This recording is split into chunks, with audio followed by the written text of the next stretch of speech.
Halo semua, Assalamualaikum. Kembali lagi di channel Invest Saham. Jadi pada video kali ini kita akan mengulas update berita dari saham Astra International guys ya, terkait penambahan bisnis barunya. Nah, ini bisa menjadi sentimen yang sangat positif dan juga kabar yang akan menggembirakan ya untuk para investor ataupun holder saham Astra International. Karena sentimen positif ini bisa saja menjadi trigger kebangkitan harga saham ASII. Dan kita tahu ya, di beberapa bulan ke belakang Astra International ini digempur dengan berita-berita negatif yang menurunkan harga Astra International sampai di 4.900 per lembar sahamnya.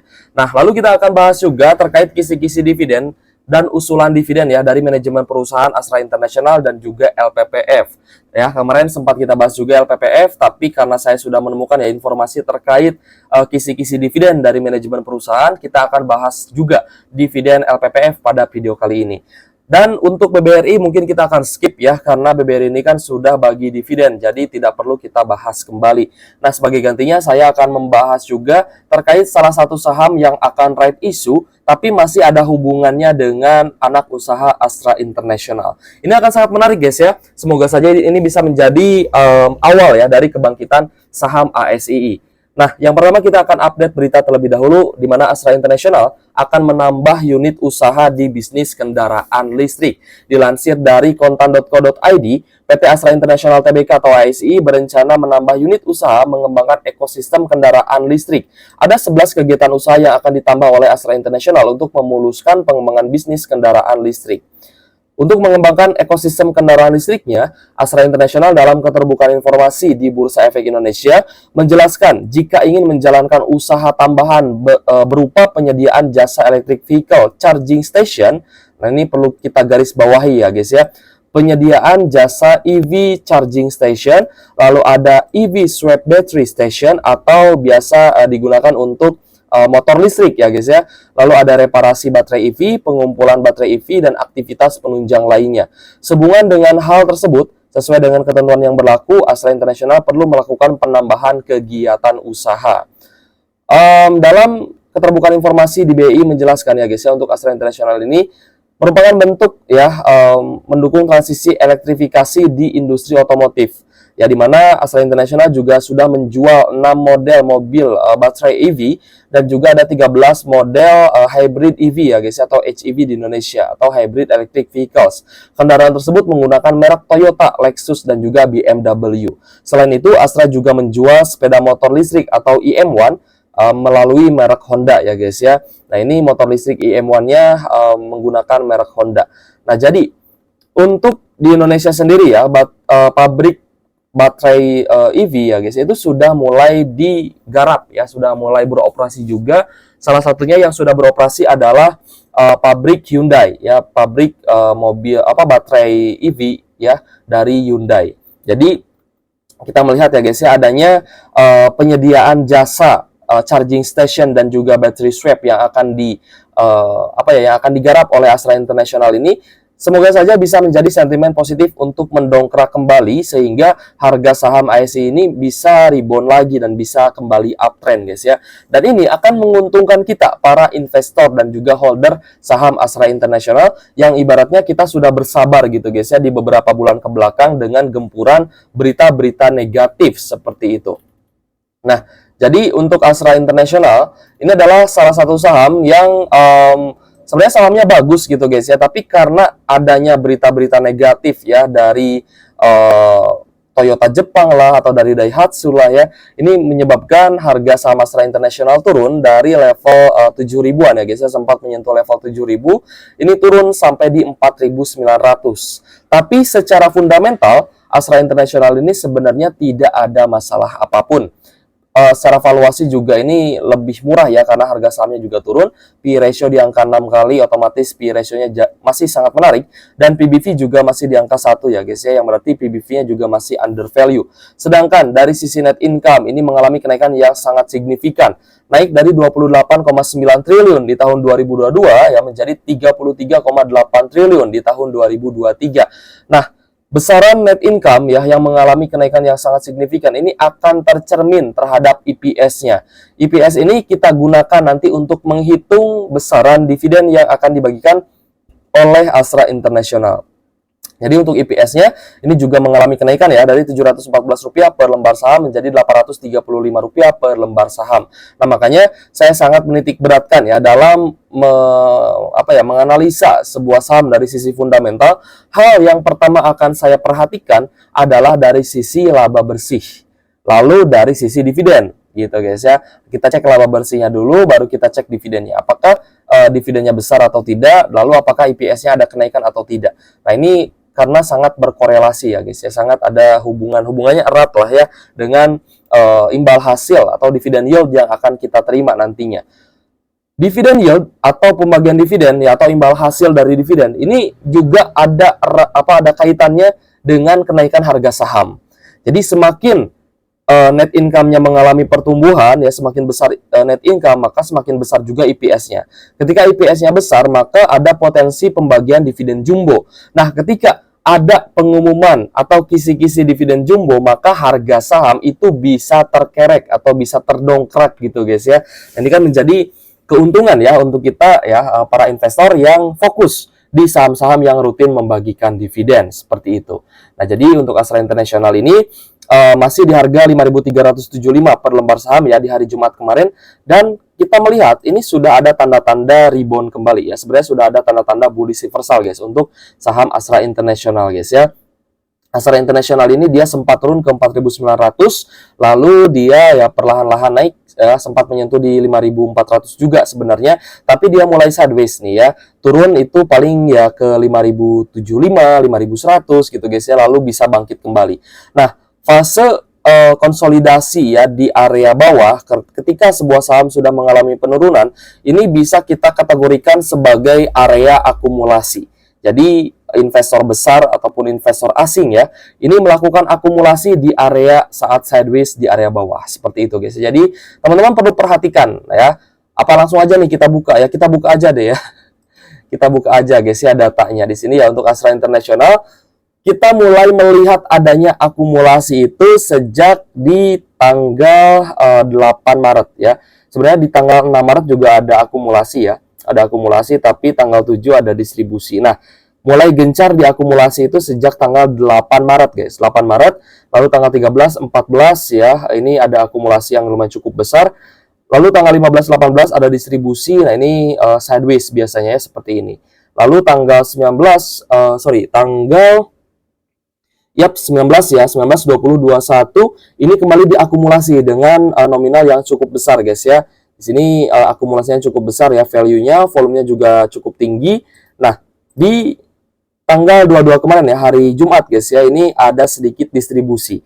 Tapi bukan berarti tidak ada yang membeli guys. Di sini memang penjual ini lebih banyak menjual daripada yang melakukan aksi pembelian. Tapi sebenarnya ini akumulasinya masih cukup tinggi gitu guys ya. Makanya kita melihat ya adanya tanda-tanda bullish reversal di saham Astra International, dan bisa saja ini harga sahamnya mengalami kenaikan.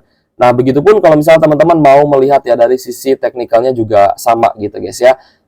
Teman-teman juga bisa lihat di sini Astra International ada potensi atau ada peluang bisa rebound kembali atau bisa uptrend kembali. Ya, target kita sebagai investor ya, kalau misalkan sahamnya bagus ya kita targetkan tinggi-tinggi aja guys ya.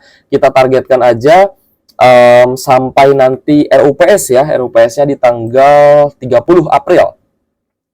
30 April RUPS, jadi masih ada sekitar 1 bulan ya. Kalau misalnya teman-teman mau tambah muatan, ini masih ada waktu. Untuk Astra International, semoga saja ya, harapan kita sih seperti ini. Sampai di 30 April nanti, semoga Astra International ini perlahan-lahan merangkak naik ya guys ya. Sehingga kita bisa mendapatkan capital gain yang lebih tinggi dibandingkan dividennya. Seperti itu. Dari harga saat ini 5.375, targetnya sih sampai di 7.000 ya guys. Ini target awal sih ya, target awal sampai di 7.000 ya. Tapi kalau misalkan bisa tembus di atas 7.000 ya, it's okay, nggak masalah gitu ya. Karena Astra International juga sebenarnya sempat menembus area 8.000-an gitu guys. Jadi ada upside yang sangat tinggi sebenarnya. Ya, tapi kalau misalkan target awal ya, kita sih targetin ya sampai di level 7.000, yaitu sekitar 30% untuk capital gain-nya. Gitu guys ya. Jadi target capital gain kita ya, target cuan dari capital gain dari kenaikan harga saham adalah 30%. Nah, mungkin teman-teman ada yang punya juga di harga 5.100-an ya, di 5.100. Nah, ini berarti capital gain-nya capai 37% gitu guys ya absennya. Seperti itu guys ya. Jadi menarik sebenarnya untuk Astra International, salah satu saham yang undervalue juga sebenarnya ya. Tapi dari sisi kinerja ya, laba bersih mengalami kenaikan yang cukup signifikan. Bahkan bukan cukup signifikan, itu sangat-sangat tinggi gitu guys ya. Bahkan mencapai all time high dari sisi laba bersih. Seperti itu guys untuk Astra International. Semoga ini bisa menjadi ya titik awal dari kebangkitan saham Astra International dan bisa uptrend kembali. Nah, harapan kita seperti itu. Jadi menjelang RUPS tanggal 30 nanti semoga harga sahamnya terus mengalami kenaikan. Dan nanti kita punya opsi ya guys ya, apakah kita mau menjual atau kita mau investasi jangka panjang, mau dividen investing dan kita ambil terus dividen dari Astra International. Itu tergantung strategi dari teman-teman ya, karena saya yakin banyak sekali model-model atau style investasi dari teman-teman yang viewers channel Invest Saham ini, seperti itu. Nah, lalu sesuai janji guys ya, kita akan membahas terkait kisi-kisi dividen dari Astra International. Yang pertama Astra International terlebih dahulu. Untuk Astra International ya guys ya, untuk tutup buku tahun 2023 yang akan dibagikan sebagai dividen final 2024, Astra International akan mengusulkan dividen final senilai Rp421 per lembar saham dalam RUPS tahunan nanti ya guys, yang akan diselenggarakan di 30 April 2024 dengan rasio pembayaran dividen sebesar 62% berdasarkan laba bersih grup sebesar 34 triliun. Dan ini tidak termasuk penyesuaian nilai wajar atas investasi di Gotoh dan juga Hermina. Jadi untuk investasi Gotoh Hermina itu tidak dinilai lah ya, dipisahkan gitu guys ya nilainya. Jadi tidak dimasukkan ke dalam nilai yang akan dibagikan sebagai dividen seperti itu. Jika ditambah dengan dividen interim ya Rp98 per lembar saham pada Oktober 2023, maka total dividen sebenarnya itu di Rp519 per lembar saham guys ya. Nah, langsung saja kita cek di dividennya. Nah, untuk Astra International ya, IPS-nya mengalami kenaikan dari 715 per lembar saham menjadi 836 per lembar saham. Dengan DPR yang diusulkan oleh perusahaan itu di 62%, maka dividen fullnya itu Rp518 per lembar saham. Dengan dividen interim 98 yang sudah dibagikan dan dividen final ya 421 per lembar saham. Ini 421 guys ya, tapi ini kan hitungannya dari Excel ya, jadi dibulatkan seperti itu. Nah, jadi total dividen yield yang akan teman-teman dapatkan di area saat ini yaitu 10%-an ya guys ya. Ini dividen final dan juga dividen interim. Jadi kalau misalnya teman-teman mau dapat dividen yield 10%, teman-teman harus dapat interimnya juga. Tapi kalau misalkan saya nggak dapat interim, gimana Kak? Nggak masalah. Nanti di bulan Oktober tahun 2024 ini juga Astra International akan bagi dividen interim kembali. Nah, ini keuntungan ya dari dividen investing. Kalau misalkan kita nggak dapat interim di saat harganya turun, kita bisa dapat interim ketika harga sahamnya nanti naik. Ini tuh kan enak gitu guys ya. Jadi tetap ya, ibaratnya kita tetap bisa cuan dari dividen dan juga capital gain di saham Astra International dengan potensi dividen yield 10 mungkin bisa sampai 11%. Kalau misalkan interim 2024 nanti lebih tinggi ya guys ya dibandingkan 98. Ya prediksi sih interim 2024-nya di angka 100-an gitu guys ya, 100 per lembar saham. Oke guys, kita lanjut guys ya melihat dividen LPPF ini juga diusulkan ya oleh manajemen perusahaan. PT Matahari Department Store dengan kode saham LPPF mengajukan pembagian dividen sebesar Rp200 per lembar saham. Nah, ini kan sudah kita lihat ya, usulan dari manajemen adalah Rp200 per lembar saham sesuai dengan persetujuan ya dan sesuai peraturan. Menurut Direktur dan Chief Financial Officer Matahari, Niraj Jain, LPPF menganggarkan 67% dari laba bersih pada tahun 2023 sebagai dividen payout ratio. Laba bersih pada tahun 2023 mencapai 675,36 miliar. Berarti akan ada sekitar 33% laba yang dicadangkan gitu guys ya. Sedangkan untuk Astra tadi kan DPR-nya 62%, berarti akan ada sekitar 38% ya. 38% laba yang dicadangkan. Nah, ini sehat ya guys ya, rasio pembagian dividennya ini oke lah ya. Jadi masih ada masih ada cash untuk capital expenditure atau modal kerja seperti itu. Untuk LPPF langsung saja kita cek ya guys ya, berapa sih dividen yield-nya, apakah menarik ya. Nah, untuk LPPF IPS-nya mengalami penurunan karena laba bersihnya juga turun. dari 585 per lembar saham menjadi Rp299 per lembar saham. Dengan DPR ya 67% yang tadi diusulkan oleh perusahaan, maka potensi dividen finalnya itu Rp200 per lembar saham. Sesuai guys ya, hitungannya ini sesuai ya dengan tadi yang di update news. Lalu kita lihat ya, untuk dividen yield di harga saat ini adalah 11%. Di harga Rp1.790 per lembar saham. Karena kita lihat ya, harga saham LPPF juga ini sedang downtrend guys. Nah, kita lihat saja di sini untuk LPPF. Kita lihat sekilas aja guys ya, untuk saham LPPF juga ini berada di area bawah. Tapi ya secara fundamental berbeda dengan Astra International. Kalau misalkan Astra International meskipun harga sahamnya turun tapi laba bersihnya naik, tapi LPPF ini berbeda ya. LPPF ini ya harga sahamnya turun, ya fundamental dan juga laba bersihnya juga turun gitu. Jadi wajar harga sahamnya turun. Nah, LPPF sempat menyentuh area terendah di 1.530 ya per lembar saham. Mungkin ada teman-teman juga yang serok LPPF. Sebenarnya untuk LPPF saya lebih senang kalau misalkan bisa memanfaatkan teknika rebound daripada ambil dividen.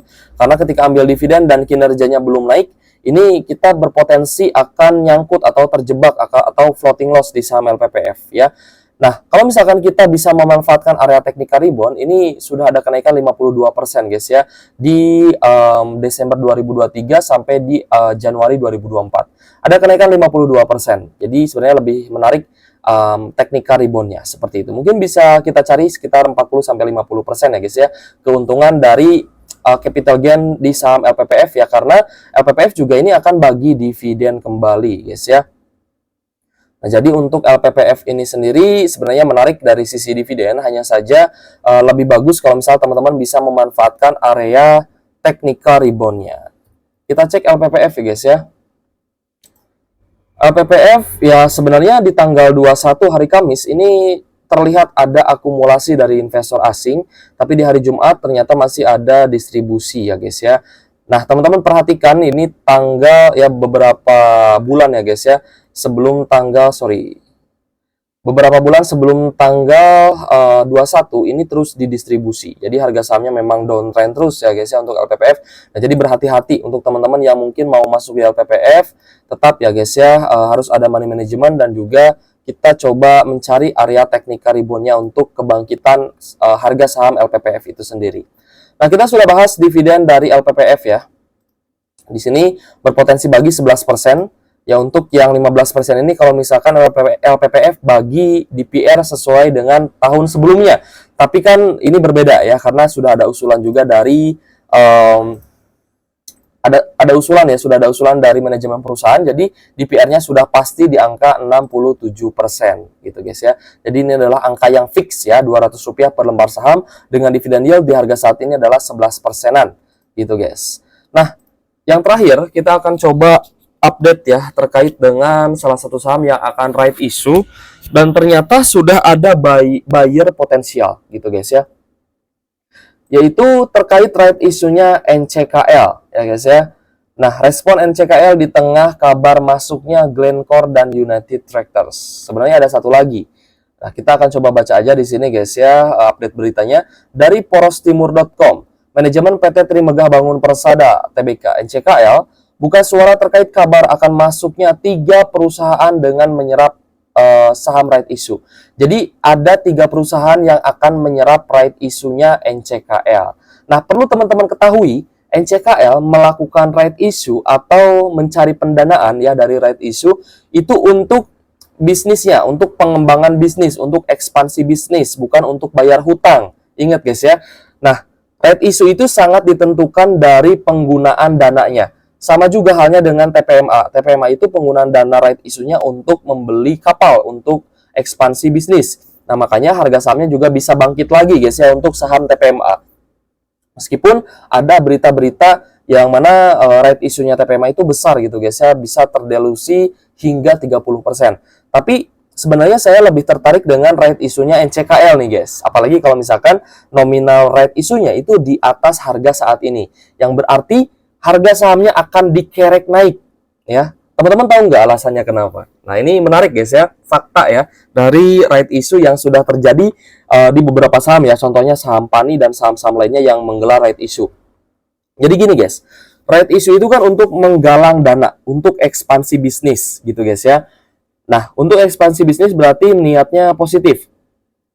Right issue, ketika nilai right issue-nya itu di atas harga saat ini ya, di atas harga market, kita coba cek lah ya NCKL ya.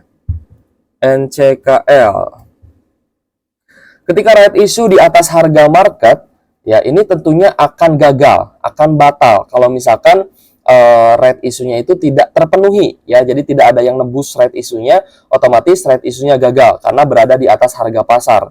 Nah, gimana kalau misalkan right issue di bawah harga pasar? Kalau misalkan right issue di bawah harga market, itu sebenarnya untuk memancing retail agar mau menebus right issue-nya.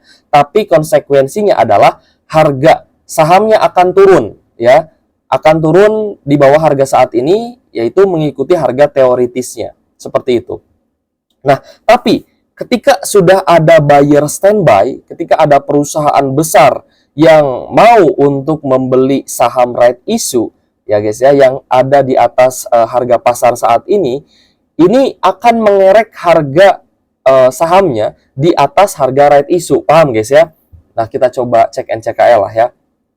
Misalkan NCKL ya, saat ini di harga 905. Tapi right issue misalkan di 1100 misalkan ya. Right issue di 1100. Nah, ketika NCKL akan right issue di harga 1100, paling tidak NCKL ini akan menaikkan harga sahamnya hingga 1200 gitu guys. Jadi akan ada di atas harga right issue-nya. Dan kalau misalkan teman-teman beli sahamnya di 905, ini pastinya akan cuan ya, sekitar, coba kita cek ya, akan cuan 32%. Nah, makanya ada beberapa right issue yang positif ya, yang bisa menaikkan harga saham. Ini diakibatkan, dikarenakan ya, ada potensial buyer yang siap membeli saham right issue. Nah, kita lihat di sini untuk NCKL ini sendiri, ada 3 perusahaan ya yang siap menjadi pembeli dari saham right issue-nya NCKL. Yang pertama adalah Glencore PLC, yang kedua adalah Itochu Corporation, dan yang ketiga adalah PT United Tractors. Nah, seperti yang tadi saya jelaskan ya guys ya, ada keterkaitan dengan Astra International, yaitu melalui anak usahanya PT United Tractors Tbk. Corporate Secretary Harita Nickel NCKL mengatakan pihaknya belum bisa memberikan keterangan terkait dengan profil investor potensial selain yang telah disampaikan dalam keterbukaan informasi kepada publik. Jadi belum ada informasi lanjutan ya terkait right issue ini, tapi kemungkinan right issue-nya ini akan berjalan bagus gitu guys ya, karena sudah ada potensial buyer yaitu Glencore PLC. Nah, kita akan cek siapa sih Glencore PLC itu. Nah, kalau misalkan dari Google guys ya, kita cari di Google, ada Glencore PLC, teman-teman bisa buka aja websitenya. Nah, tapi saya sih pengen langsung lihat ininya aja sih ya, langsung lihat konklusinya aja. Nah, untuk Glencore PLC ini adalah perusahaan, kita cek ya, perusahaan perdagangan dan juga pertambangan komoditas multinasional Swiss yang berkantor pusat di Bar, Swiss. Kantor pusat minyak dan juga gas Glencore berada di London dan kantor terdaftarnya berada di St. Helens, Jersey ya guys ya, itu di Inggris, London. Nah, jadi untuk Glencore ini adalah juga perusahaan multisektor ya, seperti Astra International. Ini perusahaan perdagangan dan juga pertambangan komoditas multinasional yang berada di Swiss. Nah, berarti ini kan perusahaan besar ya. Ini adalah perusahaan besar, pendapatannya juga tinggi ya, 217,8 miliar US dollar gitu guys. Glencore, lalu ada juga Itochu ya guys ya, Itochu Corporation. Nah, ini adalah perusahaan asal Jepang yang berkantor pusat di Umeda ya, Osaka, dan Aoyama, Minato, Tokyo. Wah, saya baru tahu Minato itu nama daerah guys ya. Saya kira Minato itu ayahnya Naruto gitu. Cuma ayahnya Naruto, ternyata Minato itu nama daerah. Itochu adalah salah satu Sogo Shosha, perusahaan perdagangan umum terbesar di Jepang. Berbeda dengan Sogo Shosha yang lain, perusahaan ini tidak diturunkan dari zaibatsu manapun, namun menjadi besar berkat kekuatan dari bisnis tekstil dan kesuksesan bisnis di Tiongkok ya. Perusahaan ini memiliki 7 divisi operasional besar yang masing-masing fokus pada bisnis tekstil, logam dan mineral, lalu ada makanan, permesinan, energi atau kimia, lalu ada produk umum, lalu ada keuangan juga gitu guys ya. Itochu menempati peringkat ke-72 dalam daftar Fortune Global 500 tahun 2020 dengan pendapatan tahunan sebesar 100 miliar US dollar ya guys ya. Ini juga Itochu adalah perusahaan besar yang ada di Jepang gitu guys. Jadi dua atau tiga perusahaan potensial ya untuk right isunya NCKL ini sudah terlihat guys. Ada Glencore, Itochu dan juga United Tractors itu sendiri ya guys ya, dari dalam negeri, dari Indonesia seperti itu. Oke guys, jadi menarik guys untuk right isunya NCKL. Tinggal kita pantau terus aja. Kira-kira right isunya di harga berapa gitu guys ya. Ada potensial kenaikan ya, mungkin bisa naik 20%-an ya untuk NCKL. Dan NCKL juga itu pemilik smelter nikel terbesar. Mungkin fun fact ya buat teman-teman, NCKL juga sudah ibaratnya menepati janji bagi dividen setelah IPO, dan kemungkinan tahun 2024 juga akan bagi dividen.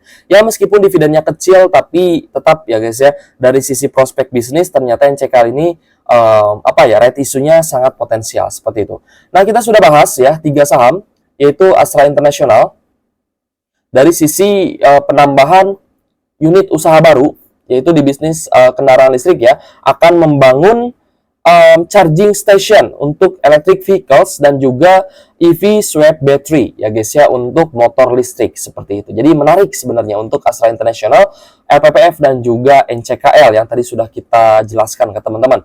Oke guys, mungkin cukup sekian ya guys ya pembahasan video